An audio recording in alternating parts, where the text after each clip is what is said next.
नमस्कार। मंथन में आप सभी का स्वागत है। मैं हूं आपके साथ योगिता सिंह। 22 अगस्त संस्कृत दिवस के रूप में मनाया जाता है, जो इस बार रविवार को पड़ रहा है। तो मैंने सोचा कि आज ही मैं संस्कृत को अपनी तरफ से एक छोटा सा प्रणाम, एक छोटा सा भेंट दूं। और भेंट भी जानते हैं, कोई ऐसा वैसा नहीं, संस्कृत की गोल्ड मेडलिस्ट एक हमारी बहुत ही प्यारी लड़की है, रुचु शेरे। मैंने सोचा कि उनसे आज हम बातचीत कर लेते हैं और इसी बहाने मेरी तरफ से संस्कृत को एक छोटा सा प्रणाम, एक छोटा सा तोहफा जो है वो मिल जाएगा। देखिए, संस्कृत हमारी बहुत ही प्राचीन भाषा है, जो कि अब आजकल हमारे और आपके बीच में ना थोड़ी विलुप्त सी हो गई है। लेकिन कुछ लोग ऐसे हैं जिन्होंने संस्कृत को और उसकी संस्कृति को जीवित रखा है। अच्छा, रुचु जी के बारे में आपको थोड़ा सा बता दूं। वो ईश्वर की एक ऐसी बनाई हुई कृति है जिस पर मेडिकल साइंस को भी ताज्जुब है। जब आप मिलेंगे तो आप समझ ही जाएंगे। संस्कृत में गोल्ड मेडलिस्ट होने के साथ ही साथ भरतनाट्यम की अच्छी डांसर हैं। श्यामक डावर जो है, जिनसे लोग कंटेम्प्रेरी डांसेस वगैरह सीखते रहते हैं, उनके यहाँ से भी वो ट्रेन है और वो बहुत अच्छी यूट्यूबर भी है। तो ऐसा करते हैं, मैं सीधा रुचु जी को आमंत्रित कर लेती हूँ अपने शो में और उनसे बहुत सारी बातें संस्कृत को लेकर के आज हम कर लेते हैं। हेलो रुचि जी। नमस्ते। नमस्ते। नमस्ते सुनीता जी। नमस्ते। नमस्ते योगिता जी। रुचि जी, कैसा लग रहा है? Are you comfortable? या यू राइट, ओके, ठीक है। रुचि जी, मैं आप इतनी बड़ी पर्सनालिटी है ना, you have got gold medal in Sanskrit. तो अच्छा, संस्कृत में नमस्ते करेंगे तो हम कैसे करेंगे नमस्ते?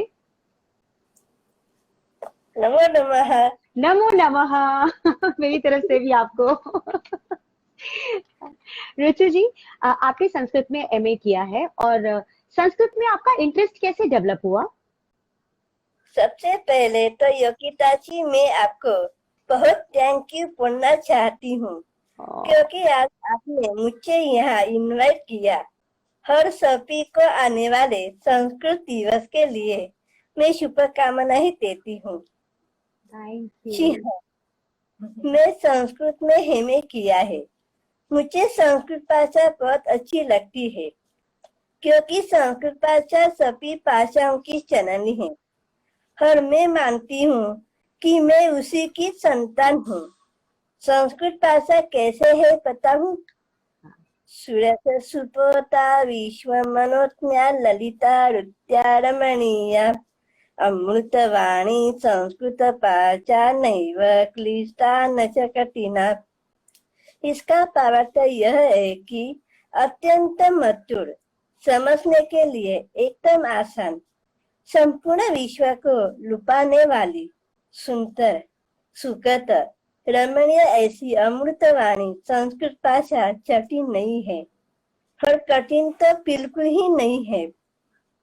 बचपन से मैं घर में रोज सो प्रार्थना सुनती हूँ, वह सब संस्कृत श्लोक की है, इसलिए बचपन से ही मुझे संस्कृत भाषा की पहचान है। मैंने भरतनाट्यम की 4 एग्जाम A+ ग्रेड से पास की है। भरतनाट्यम में 100 श्लोक सिखाते हैं, वो सभी संस्कृत में ही होते हैं। वहां पर मैं प्रथम संस्कृत श्लोक और उसका अर्थ समझने लगी। बाद में मैं जब 8वीं क्लास में गई, तब मुझे मेरी कजिन सिस्टर ने बताया कि तुम संस्कृत ही ले लो। उसी वक्त मैं महीने की छुट्टी में मेरी बुआ रहने के लिए हमारे घर आई थी। तब मेरी बुआ ने मुझे संपूर्ण संस्कृत की बुक पढ़ाई थी और मैं कहानी और सुभाषितों के प्रेम में ही पढ़ गई। मैं पूरा दिन संस्कृत का बुक लेकर ही बैठती थी। इसलिए सब स्कूल शुरू हुआ और जब संस्कृत क्लास शुरू होता था, तब मैं बहुत खुश होती थी और मुझे परीक्षा में मार्क्स भी अच्छे मिलते थे। इसलिए मैं संस्कृत भाषा के प्रेम में पड़ गई और तब से ही मेरा संस्कृत भाषा में इंटरेस्ट बढ़ने लगा। अरे वाह रुचा जी, बहुत बहुत अच्छी है आपकी, बहुत प्यारी सी स्टोरी है। काश मुझे भी संस्कृत से इतना प्यार होता। अच्छा, संस्कृत में मेरे मार्क्स बहुत अच्छे आते थे, पर अब मुझसे संस्कृत में बात कीजिए तो मुझे कुछ भी नहीं आता। I am so sorry. अच्छा, आपको मोटिवेशन किससे मिलता है? मेरे स्कूल के इंग्लिश बुक में विनमा की कहानी थी। विनमा रुल्टव का नाम शायद आप सभी ने सुना ही होगा। बचपन में उसे निमोनिया और काला पुकार हुआ था। तब एक पाँव से वो अपंग हो गई। डॉक्टर ने कहा था कि वह कभी चल नहीं पाएगी, लेकिन उसे तो विश्व की सबसे बेहतरीन रनर बनना था। फिर उसने हार नहीं मानी और प्रबल इच्छा शक्ति, बहुत कठोर मेहनत और दृढ़ निश्चय से 1960 के ओलंपिक में उसने 3 स्वर्ण पदक जीते। विनमा की ये कहानी मैं हमेशा याद रखती हूँ और कुछ भी करते समय मुझे विनमा की याद आती है और फिर मैं सोचती हूँ कि आई कैन डू इट, और तब मेरा सब काम आसान हो जाता है। वाह, सच में आप तो मेरे लिए बहुत बड़ी इंस्पिरेशन है। यह such a big inspiration for me, और बहुत सारे लोग जो आपको देख रहे हैं और जो बाद में भी आपको सुनेंगे ना, आप सबके लिए इंस्पिरेशन है। अच्छा, आपको ऐसा नहीं लगता कि हमारी जो सबसे प्राचीन भाषा है, आप इसे जननी भी कहते हैं ना, हर भाषा की, संस्कृत, अपने अस्तित्व के लिए आज कितना स्ट्रगल करना पड़ रहा है संस्कृत को?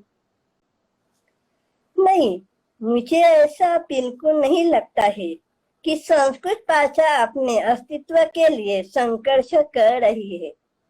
ये बात बिल्कुल सही नहीं है, क्योंकि संस्कृत भाषा में काम करने वाले बहुत लोग हैं। सभी भारतीय भाषाओं में अनेक शब्द तो संस्कृत से ही आते हैं। मतलब हमारे अंदर ही संस्कृत का वास है। इसने अपनी ये प्राचीन संस्कृत भाषा लुप्त हो नहीं सकती। अपने देश में तो कई गांव ऐसे भी है जहाँ पूरी तरह से और एक व्यक्ति संस्कृत में ही बातचीत करता है। आजकल तो दूसरे देशों में भी संस्कृत का प्रेम बढ़ रहा है, ऐसे दिखता है, क्योंकि संस्कृत मतलब पूरा ज्ञान का भंडार ही है। संस्कृत के अध्ययन से विचारण में शुद्धता आती है। अपने विचार शुद्ध और स्पष्ट है, मेमोरी बढ़ती है। अपना शब्द भंडार पढ़ने की वजह से हम वक्तृत्व कला और लेखन कला में निपुणता प्राप्त कर सकते हैं। हर दिन संस्कृत के मंत्र पठन करने से स्वास्थ्य भी अच्छा रहता है। ये सब मेरा खुद का अनुभव है, और मुझे लगता है कि धीरे धीरे लोगों के ध्यान में भी ये सब बातें आने लगी है। इसलिए तावतेषा तेव पाशा ते विस्तास्यति भूतले यावच्च वंशोऽस्ति आर्याणां तावतेषा ध्रुवं ध्रुवा। मतलब जब तक आर्यों का वंश इस पृथ्वी पर है, तब तक ये सरस्वती देवी रूपी देव भाषा अर्थात देववाणी संस्कृत भाषा अपने अटल स्थान पर स्थिर रहेगी। तो चिंता मास्तु, मतलब चिंता करने की कोई जरूरत नहीं है। ओह माय गॉड, कितने प्यार से आपने समझा दिया। अब मैं ये बात सबको बोलूंगी कि चिंता करने की जरूरत नहीं है, वो देवी हमेशा हमारे साथ रहेंगी। Very nice. अच्छा, आप एक बहुत अच्छी यूट्यूबर हैं। आप यूट्यूब पर अपने बहुत से वीडियोस पोस्ट करती हैं, उसके बारे में जरा बताइएगा। एमए कंप्लीट करने के बाद हाँ। हम आगे क्या करेंगे, ऐसा सवाल मेरे सामने था, और मुझे तो संस्कृत में ही कुछ करना था। तब मेरी मैडम रीमा मैडम ने मुझे बताया कि समाज ने तुम्हारे लिए बहुत कुछ किया है, अब समाज के लिए कुछ करने की पारी तुम्हारी है। तुम्हारी पढ़ाई का फायदा अब समाज को होना चाहिए। फिर उन्होंने ही आइडिया दी कि तुम्हें सुभाषित अच्छे लगते हैं ना, तो सुभाषित और उसका अर्थ स्पष्ट करने वाली स्टोरी ऐसा एक छोटा लेक्चर तैयार करो। तब मैंने वैसा ही किया। मेरा पहला लेक्चर रीमा मैडम के घर में ही उनकी सोसाइटी के लोगों के सामने हुआ। तब मेरा भी कॉन्फिडेंस बढ़ गया। फिर मैंने वैसे ही लेक्चर्स मुंबई और मुंबई के बाहर के स्कूल के 8वीं 9वीं और 10वीं कक्षा के बच्चों को दिए। ऐसे मेरे लगभग 15 लेक्चर्स हुए हैं। मेरे ये लेक्चर टीचर्स, स्टूडेंट्स और सभी को अच्छे लगते थे, लेकिन बाद में लॉकडाउन हो गया और स्कूल बंद हो गए। फिर हमने यूट्यूब चैनल शुरू करने का विचार किया और मेरा यूट्यूब चैनल दिसंबर 2020 में शुरू हो गया। मेरे यूट्यूब चैनल का नाम है संस्कृत रुचि विद रुषा शेरे। मैं उसमें हर 15 दिन बाद एक हिंदी और एक मराठी भाषा में ऐसे तो वीडियोस अपलोड करती हूँ। इसमें भी उसी प्रकार से संस्कृत सुभाषित और उसका अर्थ स्पष्ट करने वाली कहानी होती है। कभी कभी मैं पूरी स्टोरी भी संस्कृत में ही बताती हूँ। अब तक मैंने मेरे इस चैनल पे 34 वीडियोस अपलोड किए हैं और एक के मन में संस्कृत की रुचि जागृत हो, इसलिए मैंने ये यूट्यूब चैनल शुरू किया है। इसमें मुझे बहुत अच्छे कमेंट्स भी आते हैं। बहुत लोग हमें भी संस्कृत सीखना है ऐसा मुझे बताते हैं, तब मुझे बहुत आनंद भी होता है और प्रोत्साहन भी मिलता है। मैं आप सभी को रिक्वेस्ट करती हूँ कि आप सब कृपया संस्कृत रुचि विद रुषा शेरे ये मेरे चैनल को देखे, सब्सक्राइब करें, लाइक करें, शेयर करना न भूलें। बिल्कुल करेंगे, बिल्कुल करेंगे। मुझे भी संस्कृत से प्यार आपको देखने के बाद तो हो ही गया है। पर पक्का पक्का करने वाले जितने व्यूअर्स हैं वो लोग भी करेंगे। अच्छा रुचि जी, आपका फ्यूचर प्लान क्या है? सबसे पहले तो मुझे पूरे विश्व में संस्कृत का प्रचार करना है। इसलिए मुझे मेरा यूट्यूब चैनल अच्छी तरह से डेवलप करना है। मैंने Indian education society Dadar Mumbai से संस्कृत टीचर का कोर्स किया है। वहाँ मुझे रिसर्च उल्लेखनीय छात्र का अवार्ड भी मिला है। वो कोर्स करने के बाद मैंने निर्मल आशा संस्कृत अकादमी शुरू की है। उसके द्वारा लॉकडाउन से पहले मैंने संस्कृत संभाषण वर्ग भी लिए थे, तो वो सब मुझे पढ़ाना है। मैं हर रोज संपूर्ण भगवत गीता का पठन करती हूँ, क्योंकि मुझे कर्नाटक में स्थित श्रृंगेरी मठ में साकर शंकराचार्य जी के सामने बैठकर भगवत गीता पढ़नी है। और फाइनली स्कूल शुरू होने के बाद फिर से मुझे स्कूल में जाकर लेक्चर देने हैं। वाह, बहुत सारे प्रोजेक्ट्स हैं आपके, बहुत सारे प्रोजेक्ट्स हैं। इतने प्रोजेक्ट तो हम लोग भी नहीं रखते हैं। God bless you, may you have too much of energy. आपके पास बहुत शक्ति भगवान दे। Very nice. अच्छा, सोसाइटी के लिए कोई मैसेज देना चाहेंगी आप? एक्चुअली सोसाइटी को मैसेज देने के लिए मैं इतनी महान व्यक्ति नहीं हूँ। एक सुभाषित के माध्यम से मैं कहना चाहती हूँ कि यो यमर्थं प्रार्थयते यततं कटते अपि च अवश्यं तत् अवाप्नोति न चेत् श्रान्तः निवर्तते। मतलब जिसे सो ध्येय साध्य करना है, यदि वो उस ध्येय को प्राप्त करने के लिए बहुत प्रयास करे, कठोर मेहनत करे, तो निश्चित ही वो अपना ध्येय साध्य कर सकता है। शर्त सिर्फ इतनी ही है कि प्रयास करते समय तक कर उसने बीच में ही अपना ध्येय नहीं छोड़ना चाहिए। तो प्रयास करते रहे, कठोर परिश्रम करते रहे, विश्वास रखिए कि आप एक ना एक दिन जरूर सफल हो जाएंगे। रुचा जी, माय गॉड, प्रणाम आपको, प्रणाम आपको। इतनी प्यारी सी आप और इतना सारा ज्ञान आपके पास। Oh my God. देखिए, शान आपसे बोल रहे हैं कि अपने YouTube चैनल का नाम एक बार फिर से बताइए। वो सब्सक्राइब करने के लिए वेट कर रहे होंगे ना, फिर से बता दीजिए। संस्कृत रुचि विथ रुचा शेरे। अच्छा, संस्कृत रुचि विद रुचा शेरे, है ना? Yes. Rucha ji, thank you so much. Sunita ji, मुझे आपसे भी बात करनी है। इतने प्यारे बच्चे की मम्मी कहाँ है? हमें पहले उस बच्चे की मम्मी से मिलना है। बहुत प्राउड फील करती हूँ। मैं बहुत ही प्राउड फील करती हूँ। सच में करना चाहिए, आप ब्लेस्ड हैं, भगवान ने आपको अपना ही स्वरूप पहुंचा दिया आपके पास। बराबर। सुनीता जी, आपको बहुत पर्सनल क्वेश्चन पूछना चाहूंगी मैं। जैसे जब रुचा पैदा हुई थी तो डॉक्टर्स ने तो आपको बताया होगा कि डाउन सिंड्रोम है बच्चे को, तो उस वक्त आपका और आपके परिवार का क्या रिएक्शन था, जो सबसे फर्स्ट रिएक्शन होता है? जब भी डॉक्टर ने हमें बताया कि आपकी बच्ची डाउन सिंड्रोम है, उस टाइम तो कुछ मालूम भी नहीं था कि डाउन सिंड्रोम क्या है। डाउन सिंड्रोम का खाली एक स्कूल में एक पैराग्राफ पढ़ा था साइंस के बुक में, लेकिन इसके अलावा कुछ भी मालूम नहीं था डाउन सिंड्रोम क्या है करके। फिर डॉक्टर ने बताया था कि जेनेटिकल प्रॉब्लम है और एक मतलब जीन्स में कुछ प्रॉब्लम है। तो मुझे लगता था कि वो जीन्स में प्रॉब्लम है, मतलब एक एक्स्ट्रा उनका क्रोमोसोम एक्स्ट्रा है। तो मुझे हमेशा रुचा इतनी प्यारी दिखती थी, इतनी गुड़िया जैसी दिखती थी, मैं उसके तरफ देख के मुझे ऐसे निगेटिव थॉट्स आते ही नहीं थे।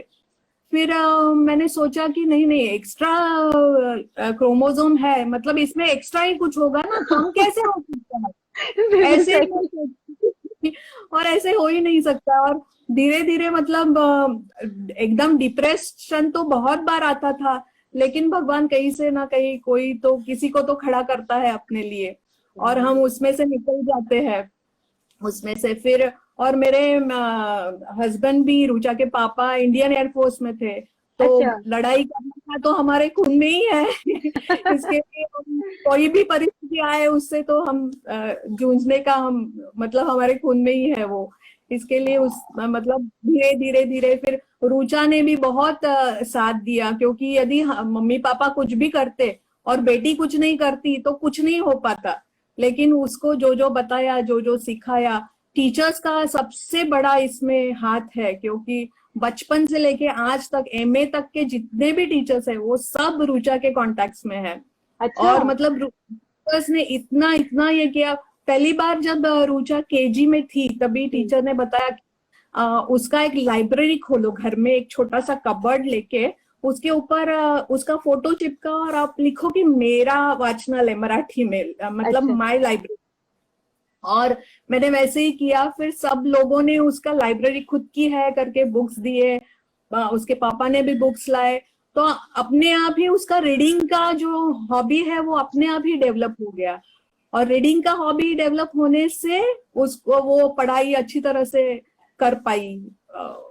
फिर बाद में भी एक्चुअली वो 2 साल स्पेशल स्कूल में भी गई थी। पूरा बाकी का पूरा उसका ये नॉर्मल स्कूल में ही उसका ये हुआ है, स्टडीज हुआ है, एमए तक। सभी मतलब टीचर्स, सभी स्टूडेंट्स ने बहुत ये किया। और इसने जो बताया रीमा मैडम, वो स्पेशल एजुकेशन है, तो उनका साथ तो अभी तक हमें मिलता है, उनका गाइडेंस। रीमा मैम को तो मेरी तरफ से प्रणाम है, आप प्लीज उन्हें मेरी तरफ से शुभकामनाएं भेजिएगा कि ऐसे टीचर्स की हमें जरूरत है, ऐसे लोगों की सच में जरूरत है। जी जी बहुत। अच्छा, मतलब सबसे बड़ी ताज्जुब की बात कि डॉक्टर्स तक ने कहा था कि डेवलपमेंट में प्रॉब्लम होगी। आईएमए को भी शॉक लगा था ना, उन्होंने इसको अवार्ड दिया ना इस बात को लेकर के। ये बच्चा साइंस की परिधि से बाहर है, बिल्कुल, है ना? साइंस ने एक जो फाउंडेशन बनाया उससे बाहर एक बच्चा है, गॉड गिफ्ट है एकदम। मतलब इतना सोचा ही नहीं था। रुचा जब जब अगली कक्षा में जाती थी तो मुझे बहुत डर लगता था, अभी आगे करेगी क्या, अभी करेगी क्या। लेकिन वो उसने एमए तक की विदाउट राइटर उसने अपने खुद का पेपर खुद लिखा है, और उस बहुत सिस्टमैटिक है वो, उसके स्टडीज बहुत सिस्टमैटिक है, उसके नोटबुक्स आप देखेंगे तो बहुत सिस्टमैटिक है। मतलब वो खुद उसने जैसे बोला कि हॉबी है उसकी स्टडी करना, वो नहीं स्टडी करेगी तो उसको चैन नहीं होता है, वो एकदम डिस्टर्ब हो जाती है। रुचा से बोले मैं शर्म से मुंह छिपा रही हूँ क्योंकि मुझे पढ़ने का मन नहीं करता। Rucha, sorry. You are such an amazing बच्चा, you are so amazing. Rucha, आपसे बात करके ना बहुत अच्छा लगा। आपके मम्मी पापा को मेरी तरफ से बहुत बहुत थैंक यू कि वो लोग आपके सपोर्ट में रहे। आपकी टीचर को भी मेरी तरफ से थैंक यू बोलिएगा। और रुचा, गॉड ब्लेस यू। चलते चलते कोई श्लोक सुनाएंगे क्या आप मुझे, मीनिंग के साथ? कोई श्लोक? श्लोक सांग. तो सांगितलं ना, कुठचा बोलते श्लोक? बोल कुठचा पण. सरस्वती नमस्तुभ्यं वरदे कामरूपिणी विद्यारंभं करिष्यामि सिद्धि भवतु मे सदा। ये जो श्लोक अभी रुचा ने बोला है वो सरस्वती जी का श्लोक है।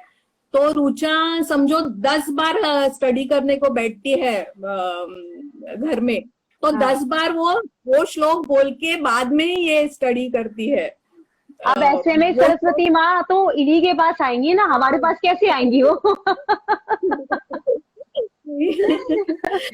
तो सरस्वती माँ को आपने तो पटा लिया है रुचा जी, है ना?